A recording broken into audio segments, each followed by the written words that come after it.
नमस्ते। ओवरव्यू में आपका स्वागत है। 3 प्रश्न या 3 विषय। बड़ा बनने के लिए दूसरे को छोटा बनाना क्या जरूरी है? दूसरा, क्या मोनू मिश्रा का रसूख काम आएगा? और तीसरा, क्या अब संवैधानिक पद पर बैठे हुए व्यक्ति भी पार्टी के लिए ही काम करेंगे?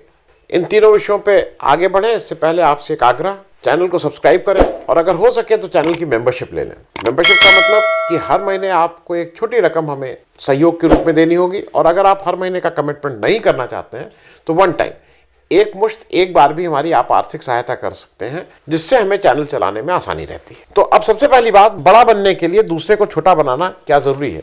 इसका रेफरेंस पॉइंट ये जो लाल किले में लाइट एंड साउंड शो होता था उसमें कुछ रद्दोबदल किया गया है, ये वहां से रेफरेंस पॉइंट है। तो लेकिन शुरू में ये कर रहा हूं कि जह जह चरण पड़े संतन के तह तह बंटाधार। अब ये कौन संत हैं और क्या क्या बंटाधार कर रहे हैं ये अब आप डिसाइड करिएगा।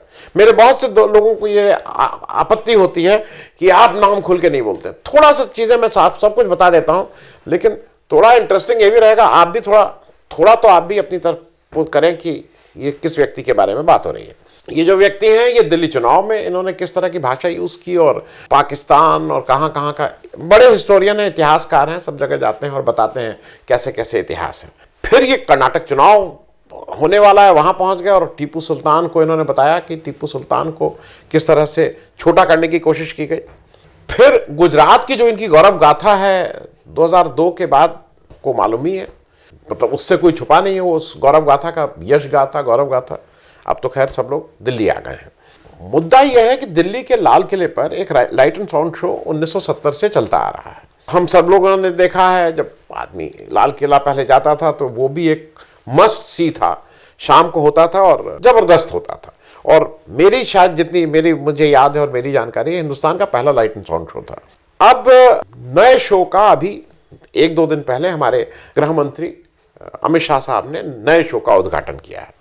अब उस नए शो में उसको जो हिस्टोरिकली उसको 3 भाग में आप उसको डिवाइड कर सकते हैं। एक मराठा साम्राज्य का उदय, उसको आइडेंटिफाई किया, उसको काफ़ी ग्लोरीफाई किया है।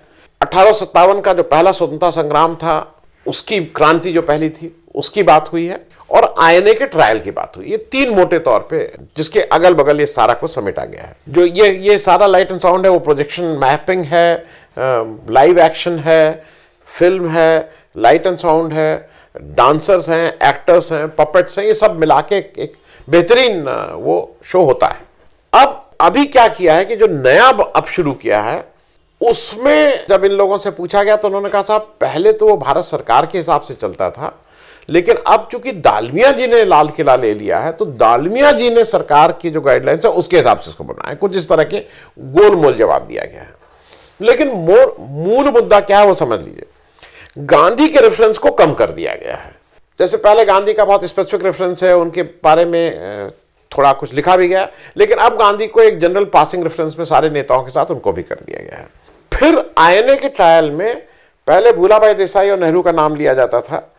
अब इस कवायद में कि नेहरू का नाम तो कहीं होना नहीं चाहिए, उन्होंने ये आईएनए ट्रायल में कौन कौन वकील थे, क्या थे, कैसे हुआ था, वो सब हटा दिया है। ये देखिए नेहरू को छोटा करने की कवायद का ही ये भी हिस्सा है। लोग ये सब लोग भूल जा रहे हैं कि नेहरू की जो 6 जेल यात्राएं थी उसमें से जो आखिरी जेल यात्रा थी 1942 से 1945, करीब 2.5 साल की थी।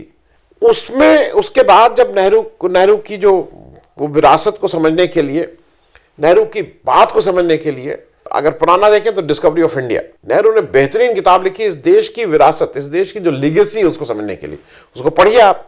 नेहरू का जो एक और चीज उस नेहरू के कंटेम्प्रेरी की बात थी, तो नेहरू के समाजवादी और क्रांतिकारियों से रिश्ते और वो समझने के लिए आपको उनकी भगत सिंह से मुलाकात, फिर नेहरू के डॉक्टर लोहिया, जेपी और आचार्य नरेंद्र देव से रिश्ते और कितना पत्राचार है और किस तरह के रिश्ते थे वो समझना होगा।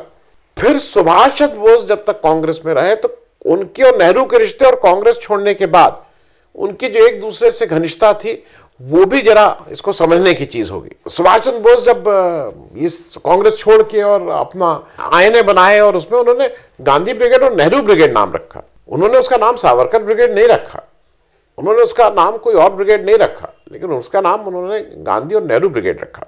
आईएनए ट्रायल एक इंपॉर्टेंट माइलस्टोन इसलिए माना जाता है कि नेहरू तब तक अपनी वकालत करना, बहुत दिन पहले वो फुल टाइम पॉलिटिशियन थे, लेकिन उन्होंने इसको कहते हैं अपना काला रोब, जो उनका जो वकीलों का रोब होता है वो लबादा, वो उन्होंने आईएनए ट्रायल के लिए किया। वो सांकेतिक था और देश पीछे खड़ा हुआ। भूलाभाई देसाई उसको लीड कर रहे थे, इसमें कहीं कोई दो राय नहीं है, लेकिन नेहरू बहुत बड़े लीडर हो चुके थे तब तक जब ये आईएनए ट्रायल था। खैर, फिर अभी क्या हुआ कि इसके अलावा अमित शाह साहब ने कल एक पुस्तक थी, revolutionaries the other story of how India one it's freedom, ये संजीव सान्याल साहब एक है, उन्होंने ये किताब लिखी है। ये सदस्य हैं पीएम की जो एडवाइजरी काउंसिल है उसके। अब ये किताब बुक लॉन्च में इसको कौन लॉन्च कर रहा था, उसी से आपको समझ में आ जाएगा कि ये किताब कैसी होगी। अमित शाह साहब इसको लॉन्च कर रहे थे। तो जरा अब आप ये पूछिए कि जब किताब का लॉन्च होता है, अमित शाह साहब क्या कोई फ्रीडम फाइटर है? या फ्रीडम फाइटर छोड़ दीजिए, 1975 के क्या लोकतंत्र सेनानी है जो इमरजेंसी के समय जेल गए थे? या इनके घर में कोई फ्रीडम फाइटर रहा है? या इनके चाचा मामा नाना ताऊ कोई फ्रीडम फाइटर रहे हैं? या उनकी फैमिली में कोई परिवार में है? क्या ये शिक्षाविद हैं कि प्रोफेसर साहब हैं, बड़ा पढ़ाते थे और अब वो आके भाई किताब तो हम लोग प्रोफेसर साहब लोगों से कराते हैं ना।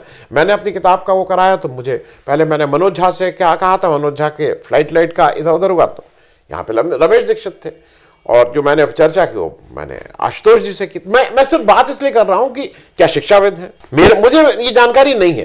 क्या बहुत बड़े आंदोलनकारी हैं कि मतलब उन्होंने आंदोलन करके देश को बिल्कुल इधर से उधर कर दिया? मेधा पटकर जी हैं, मेधा पटकर मतलब आंदोलन या कुछ इस तरह की बात है? क्या इतिहासकार है? मतलब वो कौन सी क्वालिफिकेशन है जिसकी वजह से वो इसको लॉन्च करते हैं? ये जरा मैं अपनी समझ के लिए जानना चाह रहा था, क्योंकि उसमें उन्होंने एक स्टेटमेंट दिया वहां जाके कि साहब सशस्त्र क्रांति के जो लोग थे उनको आजादी के आंदोलन में उचित स्थान नहीं दिया गया। Now it is a very general statement. क्या अब जरा ये बताइए कौन है आप? ये अनाप शनाप बात करना, आप हरदम ये सब कुछ बात करेंगे और फिर ये दिखाएंगे कि आप क्रांतिकारियों के साथ खड़े हैं।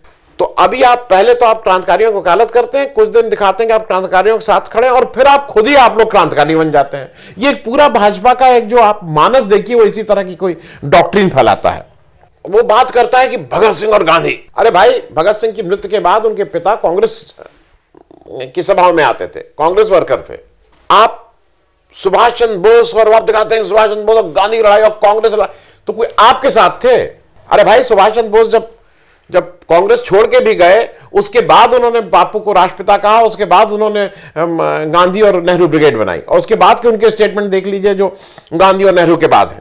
फिर आप क्या करते हैं कि पटेल और राजेंद्र प्रसाद के साथ बड़ी नाइंसाफी हुई और उनको, अरे भाई तुमसे क्या मतलब? वो कांग्रेस का अंदरूनी मामला था, मतलब तुमसे आपसे क्या मतलब? वो कोई आरएसएस का मामला था कि बीजेपी, मतलब आपके जनता कहां का मामला था? आप जबरदस्ती बेगानी शादी में अब्दुल्ला दीवाना। क्योंकि एक ध्यान रखिएगा, मैं 70 लोग गए थे अंडमान, जो इनके सबसे बड़े हीरो हैं, जो सबसे बड़े आइडियोलॉग हैं, 70 लोग अंडमान गए थे, एक ही व्यक्ति वापस आए थे और वही सबसे बड़े हीरो हो गए इनके। खैर, मैं क्या ये इसलिए रहा हूं कि दूसरे को छोटा बना के, दूसरे के बारे में नेम शेमिंग करके, उसके चरित्र हनन करके आप अपने को बड़ा बनाने की क्यों? आप नहीं बड़े होंगे। अगर सरदार पटेल मुख्यमंत्री बनते, प्रधानमंत्री बनते, राष्ट्रपति बनते, क्या बनते, आपसे क्या लेना देना भाई? वो कोई आरएसएस वाले थे, वो कोई बीजेपी के सदस्य थे, वो कोई जनसंघी थे? मतलब इन सब में अगर कहीं भी वो 2 दिन के लिए भी आपकी पार्टी में गए हो, आरएसएस के वर्कर रहे हो, तो आपको बिल्कुल ये सब हक है कहने का। जबरदस्ती लेना एक न देना दो, कांग्रेस के अंदरूनी झगड़ों को आप अपना वो बता रहे हैं। खैर, अब दूसरा मामला है, क्या मोनू मिश्रा का रसूख काम आएगा? मोनू मिश्रा मतलब आशीष मिश्रा जी। 30 अक्टूबर 2021 को आशीष मिश्रा जी ने अपनी, जैसा आरोप उनके ऊपर है कि उन्होंने अपनी गाड़ी से रौंद के 4 किसानों की हत्या कर दी, उनकी गाड़ी से मर गए वो लोग। उसके बाद एक वहां बड़ा आंदोलन हुआ और फिर मोनू जी ने एक दिन आके, उनसे पहले बुलाया गया कि भाई आके अपना बयान दीजिए, लेकिन उस दिन नहीं आया। उन्होंने कहा मैं कल आऊंगा। आए, खैर उनकी गिरफ्तारी हो गई। फरवरी 2022 में उनको हाईकोर्ट उत्तर प्रदेश से उनको जमानत मिल गई, जिसको सुप्रीम कोर्ट ने वहां से खारिज किया और उनसे कहा कि नहीं फिर इसको सुनिए।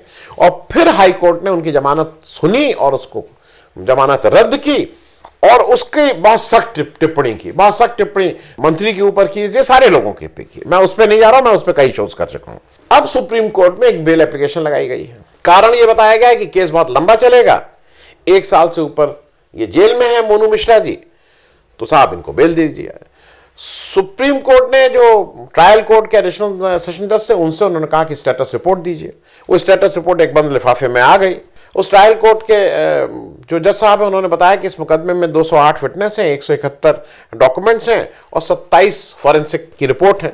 इन सब के मद्देनजर इसका इट इज एस्टिमेटेड कि करीब 5 साल लगेंगे इसके ट्रायल में।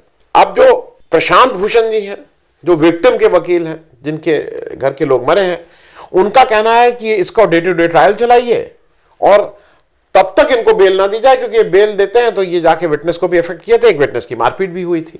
उनका दूसरा कहना है प्रशांत भूषण का कि राज्य सरकार और अभियुक्त मिले हुए हैं, क्योंकि राज्य सरकार इसी कारण, जब ये आपको भी पता है, सुप्रीम कोर्ट ने ये देख के ही एक एसआईटी का गठन किया था, नहीं तो क्या जरूरत थी एसआईटी करने की। उन्होंने ये कहा। मुकुल रोहतगी जी जो पहले भारत के अटॉर्नी जनरल रह चुके हैं, वो आरोपी की तरफ से, मोनू मिश्रा जी की तरफ से वो खड़े हुए हैं। उनका कहना है प्रशांत भूषण जी सारी झूठ बात बोल रहे हैं।